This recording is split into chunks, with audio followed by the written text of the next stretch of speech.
Welcome to Rate My Gadget, and we are going to be reviewing the Samsung Galaxy Watch FE. So this is a rival to the Apple Watch SE and is at the lower price range of just shy of £200. There are some really nice features on this watch, however, there are things that let it down. So let's go through it. So first of all, the design of the watch, purely circular. The screen goes all the way up to the edge. There is nothing else on the face, which I do really like. It's quite simple looking in terms of it has two buttons on the side. The two buttons are flush, and you can see there is a little bit of colour around the edge of the buttons, but it's not too bright. The metal around the side of the watch, as well as the metal on the strap and the buckle that it comes with, is a matte finish, and that's obviously preference whether you prefer matte grey such as what it comes in or a chrome finish. The one we're reviewing here is blue, a light blue, however it does come in other colours of black and an off cream white. First of all, the watch has a really nice feel to it. Only sits 9.8mm from the wrist. The strap that it comes with does have a nice fit around the watch itself, and it has this strange design on it where it has threads of an orange and blue colour, which, depending if you like it or not, I don't mind it. The strap itself can be interchangeable, and that's one of the really nice things.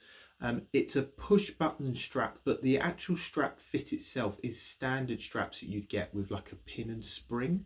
So it doesn't tie you into having to buy specific straps, you know, such as the Apple Watch or Tag Connected Watch or some of those smartwatches do.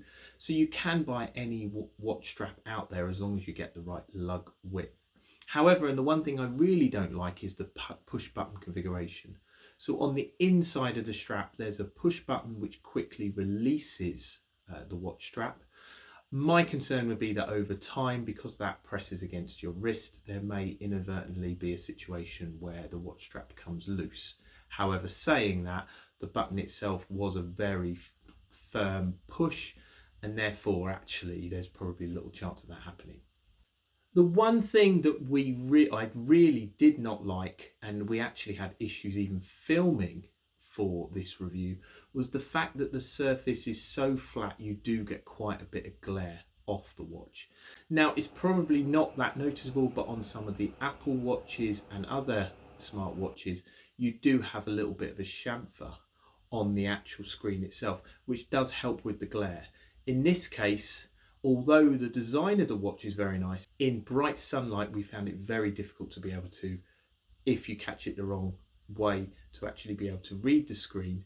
The other thing which isn't a very great feature is that the buttons on the side not having a roller wheel button like you get on the Apple Watches, for example, means that if you need to scroll from top to bottom on the watch, which you do for apps, for example, it means you are forever on a small size screen trying to swipe from the top to the bottom. It therefore comes quite infuriating if you're having to do this on a regular basis. The buttons also don't have a very good ability to change the functionality. So my hope was that the bottom and up buttons would allow you to easily scroll if you push them down, or you could have some shortcuts to some other apps. However, there is really limited functionality in what you can do with the buttons. So the bottom button acts as a back button and the top button acts as a select button. You can choose some apps with a double press of the top button, but the bottom button is purely to go back. So the display itself is a 1.4 inch AMOLED LED screen. What that means is you get a 330 pixels per inch screen, which is actually quite nice and very clean and very bright. The battery life, if you on the display being always off, is at 40 hours. So what that means is that the display will turn off after a given time. We couldn't find a way or effectively of turning the screen back on when you rotate your wrist, which meant that you had to touch the screen to leave it on. The 40 hours we felt was actually quite low, especially if you're using it for fitness or anything else. It very quickly becomes apparent that you have to charge the watch basically overnight. The charging lead it comes with is a really nice magnetic small disc that fits onto the back of the watch, and it works really effectively quite well, but that's fairly consistent on most smartwatches. The one thing we did find on the display was there is a slight lag in some cases. It was ever so slight, but it was noticeable. It meant in some cases that when you were scrolling, it just had a slight lag to it, or when you pushed a button, it just had a slight hesitation to get to the screen that you wanted. However, for the price of the watch, we found that actually the user interface and the display were very good, and the lag wasn't a tremendous issue. However, we did find that the app configuration was slightly confusing, in which you slide the apps from the bottom of the watch and they are iconed. You can list them out. However, it meant, as I said at the beginning, that you were scrolling from the top to the bottom to find the apps, which became quite frustrating. Now, the one thing that we absolutely love about this watch, and especially for the price, was the functionality and what it offers you straight out the box. So listing them, it has NFC, so you can do payments, it has GPS, it has heart monitor, it has ECG, it has sleep tracking, it has accelerometers, gyrometers, it has pretty much everything you'd expect from a smartwatch, which is absolutely tremendous at this price range. However, what does let it down is the fact that in order to use that functionality, you need to be on the Samsung ecosystem and have a Samsung phone it's connected to. If, for example, you are an Apple phone user, you can use the watch through the iOS system. However, you are unable to use the NFC and the payment because it goes through Samsung Pay. Also, on the Apple phone, you wouldn't be able to read the iMessages coming through onto the watch. In addition, we did find that you weren't able to easily use the heart rate monitor or the ECG. So there are heavy limitations on the functionality if you're using the Apple Watch. If, however, you have an Android phone is not Samsung, so let's say a Google Pixel, then you unfortunately won't be able to use the Pay, but you should be able to read messages. And in some cases, depending on the phone, you should still be able to use a heart rate monitor. So in essence, if you are happy that you have a Samsung phone and you're committed to the Samsung ecosystem, tremendous value for money purchase at £200. However, there is obviously a risk going forward that if you ever changed your phone, and like me, you're an Android user and you may want the variety of having different models and makes of phones, then it becomes quite a challenge that you may lose some of the functionality of the watch. Feel and fit of the watch actually is very solid for the price. It's claimed to go to 5 atmospheres pressure, which is around 50 meters depth of water.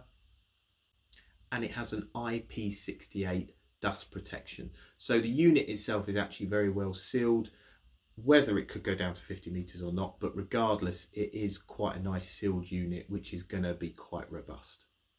The screen is a Gorilla Glass DX.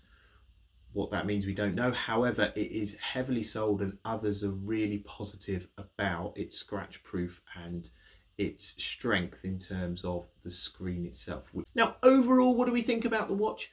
The watch for the price range is tremendous. Personally, I didn't like the strap design, but I did like the fact that you could easily, at a very low price, actually put a leather strap or even a metal strap on it. The design of the watch is quite nice in any setting. It could be a professional or sports setting. It wasn't garish, wasn't over flashy. The other thing as well I really liked about the watch is it worked straight out the box, but it worked because I had a Samsung phone. I think that is the decider. If you are an Apple phone user, I wouldn't recommend buying this watch because you lose a lot of the functionality.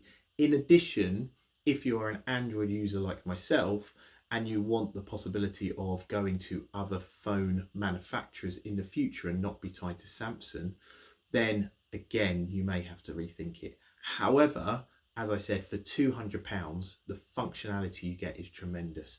The other thing that we felt was a little bit of a downside was the hours of use before you have to recharge the battery.